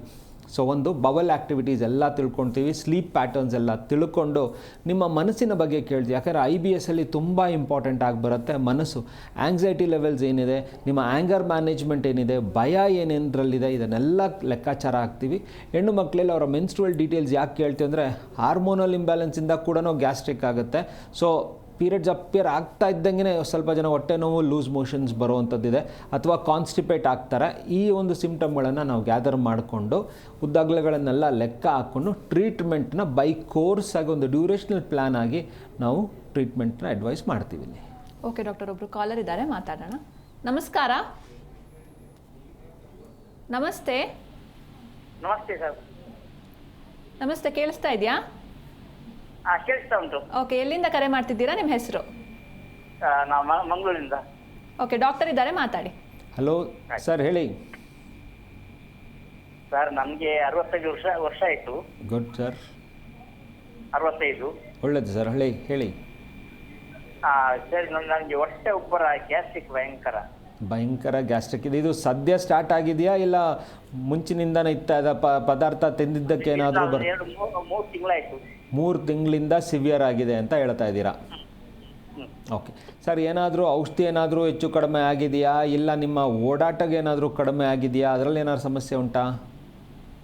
ಇಲ್ಲ ಸರ್, ನಮಗೆ ಬೇರೆ ಅಂದರೆ ನಾನು ಎಲ್ಲ ಕೆಲಸ ಮಾಡ್ತೇನೆ ಹೊರಗಡೆ ಹೋಗಿ. ಓಕೆ. ಮತ್ತೆ ಸ್ವಲ್ಪ ಡ್ರಿಂಕ್ಸ್ ಅಭ್ಯಾಸ ಉಂಟು ನನಗೆ ಸಾಯಂಕಾಲ. ಓಕೆ. ಮತ್ತೆ ನಾನು ನಾಲೆಜ್ ಆದಷ್ಟು ಕಮ್ಮಿ ಮಾಡಿದ್ದೇನೆ. ಹಾಂ. ಮತ್ತೆ ರಾತ್ರಿ ಊಟ ಮಾಡಿದ ಮೇಲೆ 2 ಬಾಳೆಹಣ್ಣು ತಿಂತೇನೆ. ಎಸ್ ಸರ್, ಇವಾಗ ಇಲ್ಲಿ ರಾತ್ರಿ ಬಾಳೆಹಣ್ಣು ತಿನ್ನೋದನ್ನು ಅಡ್ವೈಸ್ ಮಾಡೋದಿಲ್ಲ. ಲೈಟಾಗಿ ಏನಾದರೂ ತೊಗೊಳ್ಳಿ, ಅಥವಾ ಗಂಜಿ ಕುಡ್ದಾದರೂ ಮಲಗಿ, ತೊಂದರೆ ಇಲ್ಲ. ಏನಾದ್ರು ಲೈಟಾಗಿ ಏನಾದರೂ ತೊಗೊಳ್ಳಿ. ಈ ಹಣ್ಣುಗಳನ್ನು ಏನಿದೆ ಆದಷ್ಟು ಬೆಳಗ್ಗೆ ಹೊತ್ತಿಗೆ ಶಿಫ್ಟ್ ಮಾಡಿ, ಟ್ರಾನ್ಸ್ಫರ್ ಮಾಡಿ. ಅದನ್ನು ಬೆಳಗ್ಗೆ ಬ್ರೇಕ್ಫಾಸ್ಟ್ಗಿಂತ ಮುಂಚೆ ತೊಗೊಳ್ಳಿ, ಅಥವಾ ಮಧ್ಯಾಹ್ನ ಊಟಕ್ಕಿಂತ ಮುಂಚೆ ತೊಗೊಳ್ಳಿ. ರಾತ್ರಿ ಹಣ್ಣುಗಳನ್ನು ಅವಾಯ್ಡ್ ಮಾಡಿ. ಗಂಜಿ ಅಥವಾ ಇಡ್ಲಿ, ದೋಸೆ, ನೀರು ದೋಸೆ ಈ ಥರದ್ದೇನಾದ್ರೂ ಉಪಯೋಗಿಸಿ ಸಂಜೆಗೆ. ಯಾಕಂತೇಳಿದ್ರೆ ಬೈ ಏಜ್ ಅಡ್ವಾನ್ಸ್ ಆಗ್ತಾ ಇದ್ದಂಗೆ ನಮ್ಮ ಹೊಟ್ಟೆಯಲ್ಲಿರಬೇಕಾಗಿರೋ ಗಟ್ ಬ್ಯಾಕ್ಟೀರಿಯಾ ಅಂತ ನಾವೇನು ಹೇಳಿ ಹುಳುಗಳೇನಿರುತ್ತೆ ಅದು ಕಡಿಮೆ ಆಗ್ತಾ ಬರುತ್ತೆ. ಅದರಿಂದ ನಿಮಗೆ ಸಮಸ್ಯೆ ಆಗ್ತಾ ಇರಬಹುದು. ಸೊ ಅದರಿಂದ ಅದನ್ನು ಹೇಳಿ. ಹೊಟ್ಟೆ ಉರಿ ಬಂದಾಗ ಮೆಡಿಕಲ್ ಹೋಮಿಯೋ ಮಾತ್ರೆ ತಗೊಳ್ತೀನಿ. ಓಕೆ ಫೈನ್ ಸರ್, ಅಭ್ಯಾಸಗಳನ್ನು ಮೆಡಿಕಲ್ ಸ್ಟೋರ್ ಅಭ್ಯಾಸಗಳನ್ನು ಮಾಡ್ಕೊಂಡಿದ್ದೀರಾ. ಅದಕ್ಕಿಂತ ಆದಷ್ಟು ಒಳ್ಳೆಯದಂದರೆ ಮಧ್ಯಾಹ್ನದ ಹೊತ್ತಲ್ಲಿ ಮಜ್ಜಿಗೆ ಕುಡೀರಿ, ಅದು ನಿಮಗೆ ಹೆಲ್ಪ್ ಮಾಡುತ್ತೆ. ನಿಮ್ಮ ಆಲ್ಕೋಹಾಲ್ ಕನ್ಸಂಪ್ಷನ್ನು ನಿಮ್ಗೆ ಯಾವುದು ಸೂಟೇಬಲ್ ಇದೆ ಅದನ್ನು ಮಾತ್ರ ಯೂಸ್ ಮಾಡಿ, ಎಲ್ಲದನ್ನು ಮಾಡೋದಕ್ಕೆ ಹೋಗಬೇಡಿ. ಯಾಕಂದರೆ ಉರಿ ಬರ್ತಾ ಇದೆ ಅಂತ ಹೇಳಿದ್ರೆ ನಿಮ್ಮ ಗ್ಯಾಸ್ಟ್ರಿಕ್ ಲೈನಿಂಗ್ಗಳು ಡ್ಯಾಮೇಜ್ ಆಗ್ತಾ ಇದೆ. ಸೊ ನಿಮ್ಮ ಕಂಡೀಷನ್ಗೂ ಅಡ್ವಾನ್ಸ್ ಏಜಲ್ಲೂ ಕೂಡ ಹೋಮಿಯೋ ಕೇರಲ್ಲಿ ಚಿಕಿತ್ಸೆ ಇದೆ. ಮಂಗಳೂರಲ್ಲೂ ನಮ್ಮ ಶಾಖೆ ಇದೆ. ಎಸ್, ಥ್ಯಾಂಕ್ ಯು ಕರೆ ಮಾಡಿದ್ದಕ್ಕೆ. ಎಸ್ ಡಾಕ್ಟರ್, ಇನ್ನು ಇಷ್ಟೊತ್ತು ನಮ್ಮ ಜೊತೆ ಇದ್ದು ಬಹಳಷ್ಟು ವಿಷಯಗಳ ಬಗ್ಗೆ ಮಾಹಿತಿಯನ್ನು ತಿಳಿಸಿಕೊಟ್ರಿ. ಥ್ಯಾಂಕ್ ಯು ಸೋ ಮಚ್ ಬಂದಿದ್ದಕ್ಕೆ. ನಮಸ್ತೆ. ಎಸ್, ನೋಡಿದ್ರಲ್ವಾ ವೀಕ್ಷಕರೇ, ಇವತ್ತಿನ ಸಂಚಿಕೆಯಲ್ಲಿ IBS ಮತ್ತು ಗ್ಯಾಸ್ಟ್ರೈಟಿಸ್ ಕುರಿತಂತೆ ಬಹಳಷ್ಟು ವಿಷಯಗಳನ್ನು ತಿಳಿದುಕೊಂಡ್ರಿ. ಇನ್ನು ನೀವು ಕೂಡ ಈ ಸಮಸ್ಯೆಯಿಂದ ಬಳಲ್ತಾ ಇದ್ರೆ ಟಿವಿ ಸ್ಕ್ರೀನ್ ಮೇಲೆ ಲಭ್ಯ ಇರುವಂತಹ ನಂಬರ್ಸ್ಗೆ ನೀವು ಕರೆ ಮಾಡಬಹುದು, ಡಾಕ್ಟರ್ ಜೊತೆ ನೇರವಾಗಿ ಮಾತನಾಡಬಹುದು, ಭೇಟಿ ಆಗಬಹುದು, ಜೊತೆಗೆ ನಿಮ್ಮ ಸಮಸ್ಯೆಗೆ ತಕ್ಕ ಪರಿಹಾರವನ್ನು ಕಂಡುಕೊಳ್ಳಬಹುದು ಅಂತ ಹೇಳ್ತಾ ನೋಡ್ತಾ ಇರಿ ಜಿ ಕನ್ನಡ ನ್ಯೂಸ್, ಸತ್ಯವೇ ಸುದ್ದಿಯ ಜೀವಾಳ. ವಾಸಿಯಾಗದ ಆರೋಗ್ಯ ಸಮಸ್ಯೆ ನಿಮ್ಮನ್ನ ಕಾಡ್ತಿದೆಯಾ? ಹಾಗಿದ್ರೆ ಚಿಂತೆ ಬಿಡಿ, ನಮ್ಮ ಹೋಮಿಯೋ ಕೇರ್ಗೆ ಬನ್ನಿ. ಹೋಮಿಯೋ ಕೇರ್ ಇಂಟರ್ನ್ಯಾಷನಲ್ ಹಲವು ಆರೋಗ್ಯ ಸಮಸ್ಯೆಗಳಿಗೆ ಸಿಗಲಿದೆ ಸೂಕ್ತ ಪರಿಹಾರ. ನೇರ ಭೇಟಿಗೆ ಸಂಪರ್ಕಿಸಿ 9550001133 1800 1081 212.